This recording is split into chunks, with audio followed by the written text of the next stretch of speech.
Everybody, welcome to That's Football. Newcastle 1, Manchester City 1 in the lunchtime Premier League game. What were your thoughts? Get involved below. Personally, I think Man City were a bit lucky today. Again, now, obviously, we don't want to talk about referees too much, but I think there's a few things in there that if you're an Arsenal fan, you're going to look at it and you're going to go, hold on a minute. We're getting players sent off for the ball being moved after the whistle, and Man City aren't getting yellow cards for people throwing arms on other players. Man City aren't getting yellow cards for people throwing the ball at people last week. And Ruben Diaz in the first 20 minutes runs 30 metres to shout at the referee. I thought he was the captain. He's not the captain. And look, I feel for Man City because obviously it's their player doing it. And I actually do feel sorry for Man City fans. It's not their fault. But everybody else is watching this and they're going, hold on a minute. We don't want the ball being kicked away anymore. We've told all the players we don't want the ball being kicked away anymore. We want respect for referees. But then we consistently see non-captains of Man City running towards a referee and shouting. We see it. We notice it. Everybody notices it. And then the PGMOL don't do anything. So my message to them is, what's going on? Like, what is it you're trying to do? Because you're not being fair around it. And also, Casemiro got sent off for grabbing cloth. Grealish has bloody thrown an elbow. So what should you, are you just going to bury it or are you going to actually explain it? And also, for me, I don't understand why you can't give 2 penalties in succession, because Kyle Walker fouls Joel Linton in the box and I don't understand why it's not a penalty. And I still haven't seen the replay on Harvey Barnes where Kyle Walker looks like he trips him up. So you could argue that Newcastle were a bit unlucky today in relation to some of the decisions that could have gone their way. But ultimately, I think a point's a fair result. Are Man City in crisis? I'd love to do that video, but I don't think they are. I think it's going to take a bit of adjustment. But, you know, some people are going to come out with the headline, they haven't got Rodri.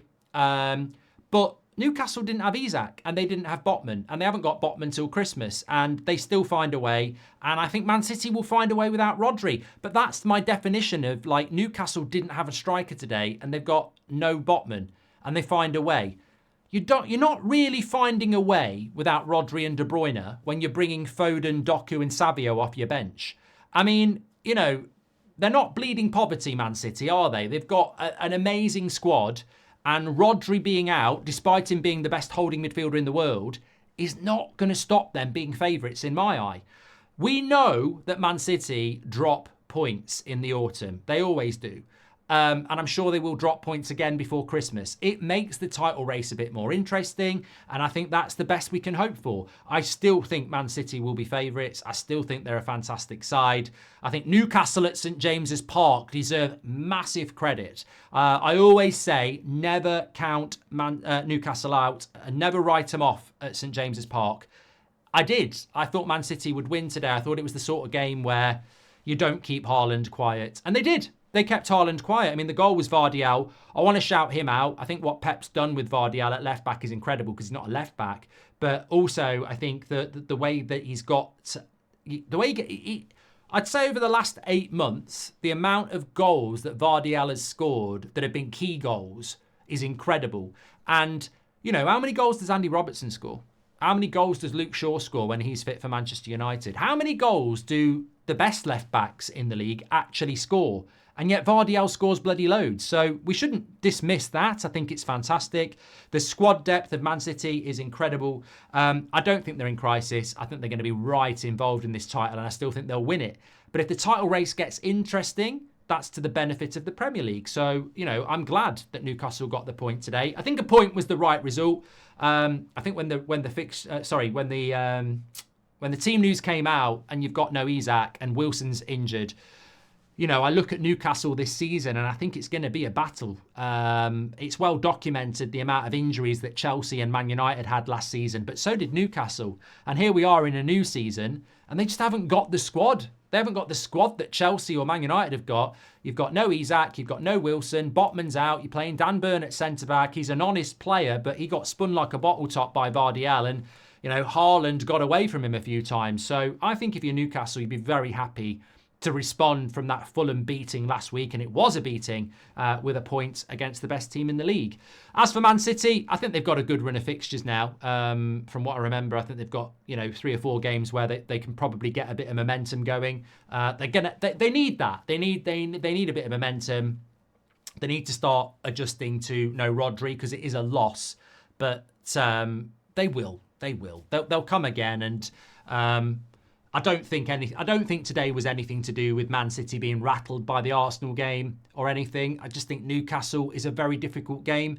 But I've got to give credit to Newcastle. I think when Man City score that first goal, I look at Newcastle and I'm like, where's the goal going to come from? I mean, they didn't really. Man City had a few shots where if it's 1 metre either side of Pope, it's a goal. I look at Newcastle across the whole game, and whilst they had half chances, they never really created anything where I thought, wow, maybe that Joel Linton shot, where again, if it's a metre away from Edison, he ain't saving it. But 1-0, you think it's over, and then that's a penalty, by the way. That is a penalty. I know exactly what Gordon's done. I think I would do it. I think many strikers would do it. You're 1-on-1, you knock the ball past the goalkeeper. The goalkeeper's an obstruction. You've got to sprint to try and keep the ball in and score it from an angle. And that's because the goalkeeper has laid out an obstruction. People say it's clever from Gordon. It's also clever from the goalkeeper because if there's no contact, you've pushed the player wide and he might miss. But really, what has Edison done? Not got the ball and left a big obstruction that Gordon's got to go round. If there's any contact there, then you've got to give the penalty. Now, what I will say is, if the referee on the pitch doesn't give the penalty, I don't think VAR would say it's clear and obviously wrong. So it flips the other way. If the referee gives the penalty, they're not going to look at it and go, it's clear and obviously wrong to give it. So always going to be a penalty if the on-field referee gives it. And I think 1-1's probably the fair result, if we're being completely honest. What do you think about Newcastle for the season? I think top 4 is going to be very difficult. I've seen them play a couple of times, and they're definitely playing on the counter a lot. They're going to be very reliant on that midfield and defence, and then, what they can do on the counter. Injuries seem to be a problem again. They can't do anything about that till January. I just think at the moment for Newcastle, if they can hang around the top 6 until January, they've got a chance. They've got no European football. You'd think that will help their energy levels, but I still think Villa and Chelsea are going to be, ahead of Newcastle. So you're pushing Newcastle down to that 6th spot, and then it depends what Spurs and Man United do. But they'll be reasonably happy with their start to the season. 11 points from, 18? It's not too bad. Man City, 14 from 18. They've dropped 4 against Arsenal and Newcastle away. You might not be shocked by that. You wouldn't want that, but you might not be shocked like that. So they're not in a terrible position themselves. It just makes it more interesting. Get your comments in below. Smash a like on the video. I'll speak to you on the next one.